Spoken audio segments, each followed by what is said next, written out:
அது காயில் கேட்கும்போது அது 60 ரூபாய்க்குது. சாப்பிட்ற சாப்பாட்டில் உழுந்து போயிட்டாவே 60 ரூபாய்க்குது. கொழுப்பெல்லாம் இருக்குன்னு சொல்லும் போது ரொம்ப கஷ்டமாக இருக்குது. சாப்பிட்டவங்களுக்கு வந்து 60 ரூபாய் தான் இருக்குது. அயோக்கியத்தனன்னே சொல்லலாம். அவங்க கலந்தாலையும் கலக்கலனாலையும் அது திருப்பதிக்கு போனால் லட்டு தான் நாங்கள் வாங்கிட்டு வருவோங்க. திருப்பதிக்கு போகலாம், சாமி கும்பிடலாம். லட்டுன்னும் போது 60 ரூபாய் தான் வரணும். அது இனிமேட்டு வாங்கி சாப்பிட்றவன் அந்த பழைய நினைப்பில் தான் சாப்பிடுவாங்க. பள்ளியில் கொண்டாந்து சேர்த்து விட்டாங்க பாருங்க, பஞ்சாமிரதத்தில். சுத்தமான கோயில் அது ஒன்று தான், திருப்பதி தான். ஆனால் இதெல்லாம் கலந்து விற்கிறானா யாரால? மோடி. திருப்பதி ஏழுமலையான் கோயிலில் வந்து பக்தர்களுக்கு கொடுக்குற லட்டில் வந்து விலங்கோட கொழுப்புகள் கலந்தா செய்தி வந்திருக்கு. அதை பற்றி நீங்கள் என்ன நினைக்கிறீங்க? அது காயில் கேட்கும்போது அது 60 ரூபாய்க்குது. இனிமேல் நீங்கள் திருப்பதி போவீங்களா, லட்டு வாங்குவீங்களா? போவுங்க, கொஞ்சம் 60 ரூபாய் தான் வருவோங்க. இது யாரோட தப்புன்னு நினைக்கிறீங்க? தப்புனா அரசாங்கத்தினுடைய தப்பு தான். எப்படி இந்த மாதிரி வந்து டெஸ்ட்டு பண்ணி அதை வந்து ஆய்வு பண்ணி அதை வெளியிடும் போது அதை போய் வாங்கும் போது எப்படி ஒரு சாப்பிட்ற சாப்பாட்டில் உழுந்து போயிட்டாவே 60 ரூபாய்க்குது. இந்த மாதிரி கலந்துக்கிறாங்கன்னு அரசாங்கமே வெளியிடும் போது அது எப்படி நல்லா இருக்குமா? நல்லா இருக்காது. திருப்பதிக்கு போகலாம், சாமி கும்பிடலாம். லட்டுன்னும் போது 60 ரூபாய் தான் வரணும். நாங்கள் வந்து 6 மாதத்துக்கு ஒரு டைம் திருப்பதிக்கு போகிறோங்க. நாங்கள் விரும்பி சாப்பிட்றது வந்து லட்டு தான். அந்த லட்டு தான் எங்களுக்கு ஃபேவரெட்டு. நாங்கள் போனால் எப்படியும் ஒரு 2000-3000க்கு வாங்கின்னு வருவோங்க. ஆனால் இப்போ இதெல்லாம் கலந்துனுங்கிறாங்கன்னதே கொஞ்சம் எனக்கு சாக்காக தான் இருக்குது. திருப்பதியில் வந்து இந்த கவுசி கலக்கூடாதுன்றது எல்லாம் மக்களுக்கு தெரிஞ்சது தான். அவங்களே அந்த மாதிரி பண்ணுறாங்கன்னா அது சாமி தான் அவங்களே பார்த்துக்கணும். அதனால் வந்து நான் என்ன சொல்ல வரேன்னா, முடிஞ்ச வரைக்கும் கலக்காத நல்ல லட்டாக கொடுத்து பக்தர்களுக்கு தரிசனம் காமிக்கிற மாதிரி நான் உங்களுக்கு வேண்டி கேட்டுக்கிறேன். இப்போ இதுக்கு முன்னாடி இந்த தலைமை அர்ச்சகர் வந்து திருப்பதியோட தலைமை அர்ச்சகர், முன்னாள் தலைமை அர்ச்சகர் வந்து இதை வந்து எனக்கு தெரியும், நான் வந்து அரசு அதிகாரிகளுக்கு வந்து கம்ப்ளைண்ட் பண்ண நான் எந்த நடவடிக்கை எடுக்கணும்னு சொல்லியிருக்காங்க. அதை பற்றி அது நான் என்ன சொல்ல வரேன்னா, மேலதிகாரிங்க தான் அதை வந்து நடவடிக்கை எடுக்கணும்.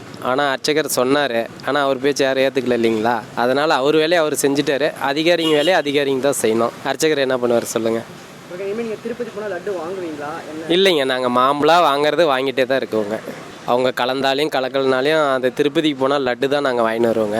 வேறு எதுவும் அங்கே வாங்க மாட்டேங்க. நம்ம கோயிலுக்கு போகிறோங்க, சாமி கும்பிட்றோங்க, லட்டு தான் எங்களுக்கு பிரியம். அதனால் லட்டு மட்டும் வாங்கி சாப்பிட்டு நாங்கள் வரேங்க. இனிமேல்ட்டு கொஞ்சம் நல்லதாக கொடுக்க சொல்லுங்கள். உண்மையாலும் கலந்துன்னுப்பாங்க. அது கலக்கிறதுனால தான் எங்களுக்கே லட்டு கொடுத்து நாங்கள் சாப்பிடல, விசாட்டிட்டோம். அதை பேப்பரில் பார்க்குறோம், நியூஸில் பார்க்குறோம். ஆனால் உண்மையிலும் பன்னி கொழுப்பும் விலங்கு கொழுப்பும் கலந்துன்னுக்கிறாங்களாம் லட்டில். திருப்பதி வந்து கவுசே சாப்பிடக்கூடாது. சுத்தமான கோயில் அது ஒன்று தான், திருப்பதி தான். ஆனால் இதெல்லாம் கலந்து விற்கிறானா யாரால? மோடி அரசாங்கம். அதே மு.க. ஸ்டாலின் கண்டுக்க மாட்டான். அவன் 1000 ரூபாயை கொடுத்து எல்லாத்தையும் விலை ஏற்றினுக்கிறான். இந்த லட்டில் மட்டும் கலக்க மாட்டாங்கன்னு என்ன நிச்சயம்? கண்டிப்பாக அது கலந்துனுக்கிறாங்க தம்பி, நான் உறுதியாகவே சொல்கிறேன். பன்னி கொழுப்பும் மாட்டு கொழுப்பு எல்லா கொழுப்புமே அதில் கலந்துனுக்கிறாங்க. எனக்கே தெரியும். அதை நாங்கள் சாப்பிடல, எங்களுக்கு கொண்டு வந்து கொடுத்தாங்க. நாங்கள் கீழே போட்டோம் அந்த லட்டு வாங்கி, எங்களுக்கு வேணான்ட்டு. ஆனால் ஏழுமலையான் கோயிலை பொறுத்த வரைக்கும் அது ரொம்ப சக்தி வாய்ந்த சாமி, திருப்பதி சாமி. நான் ஒன்றும் போனது கிடையாது. இதுக்கு மேலே போனாலும் போவோங்க அடுத்த வாட்டி. ஆனால் லட்டு வாங்க மாட்டோம். சாமியை கும்பிட்டுட்டு வந்துடும் வீட்டுக்கு. திருப்பதியே நம்ம சொல்லவே முடியாதுப்பா. அவர் ஏன்னா சத்து வாய்ந்த கடவுள். அது கலந்துன்னுக்கிறாங்கன்னா உண்மையாக தான் இருக்கும். திருப்பதிக்கு நிறையா ஜனங்க கோடியான ஜனம் போகிறாங்க.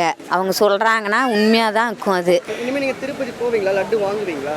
லட்டு வாங்க மாட்டேங்கப்பா, திருப்பதி ஆனால் போவோங்க. அதாவது புனிதமான ஒரு கோயிலை வந்து கலங்கப்படுத்துகிற மாதிரி தான் இவங்க புனிதம்னு சொல்லிட்டு இருக்கிறாங்க. கடைசியில் பார்த்தா அவங்களே அங்கே கலங்கப்படுத்தி விடுறாங்க. மக்கள் மத்தியில் வந்து சாப்பிட்றவங்க ரொம்ப பேர் இருக்கிறாங்க. அது வந்து பன்னிக்கறியோடைய கொழுப்பெல்லாம் இருக்குதுன்னு சொல்லும்போது ரொம்ப கஷ்டமாக இருக்குது. சாப்பிட்டவங்களுக்கு வந்து அருவருப்பாக தான் இருக்குது. ஆனால் இது மாதிரி ஒரு புனிதமான இடத்துல வந்து இது மாதிரி இவங்க செய்கிறது, காசுக்கோசரம் செய்கிறது அயோக்கியத்தனன்னே சொல்லலாம். இப்போ சைவம் சாப்பிட்றவங்களாம் அவங்க நிலைமையெல்லாம் எப்படி?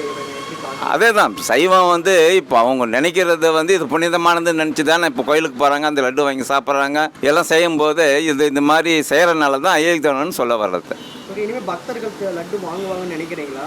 இப்போ இவர் தான் இன்னைக்கு எக்ரிமெண்ட் போட்டிருக்கு, கர்நாடகாவில் சுத்தமான நெய் வாங்கிட்டேன் அப்படின்னு சந்திரபாபு நாயுடு சொல்லிட்டார் இன்னைக்கு. அது இனிமேட்டு வாங்கி சாப்பிட்றவன் அந்த பழைய நினைப்பில் தான் சாப்பிடுவாங்க. இப்போ நீங்கள் வேணா தான் புனிதம் பண்ணி சுத்தம் பண்ணி கொடுத்தாங்க கூட, ஆனால் நினைப்பு சாப்பிடும்போது அந்த பழைய நினைப்பு வரதான் செய்யும். அது மாதிரி சுத்தமாக இருக்கிறவங்க வாங்குறதுக்கு கஷ்டப்பட தான் செய்வாங்க. ஆனால் இது இல்லாத கொண்டாந்து பழனியில் கொண்டாந்து சேர்த்து விட்டாங்க பாருங்க, பஞ்சாமிரதத்தில். அதுதான் ரொம்ப வேடிக்கை. ஒன்று போனால் ஒன்றில் கொண்டாந்து சேர்த்து நம்ம ஜனங்களுடைய மென்டாலிட்டி ரொம்ப யோசனை பண்ண வேண்டியதாக இருக்குது. ஒரு பிரச்சனையோட சால்வ் பண்ணுறதில்ல, கொளித்து விடுற பிரச்சனையாகவே இருக்குது. இதை கொண்டாந்துட்டு போய் ராம ஜென்ம பூமியில் போய் பட்டோடா பண்ணுறாங்களாம். இவ்வளோ பிரச்சனை தான் இங்கே ஓடிட்டு இருக்கு. இது எடுத்துட்டு போய் அங்கே பண்ண அவன் மனுஷன் இல்லையா? அப்போ அவன் சாப்பிட்டாக்கா அவனுடைய புனிதம் கெடாதா? இதெல்லாம் யோசனை பண்ண மாட்டாங்களா? எல்லாம் வந்து புனிதம்னு சொல்லி நம்ம கோயிலுக்கு போகும்போது இவங்களே கலங்கத்தை உண்டு பண்ணுறாங்க அரசியல்வாதிகளை. இதை வந்து எல்லாம் யோசனை பண்ணி செய்யணும். பொதுமக்களும் கொஞ்சம் வந்து யோசனை பண்ணி தான் வாங்கணும், செய்யணும்.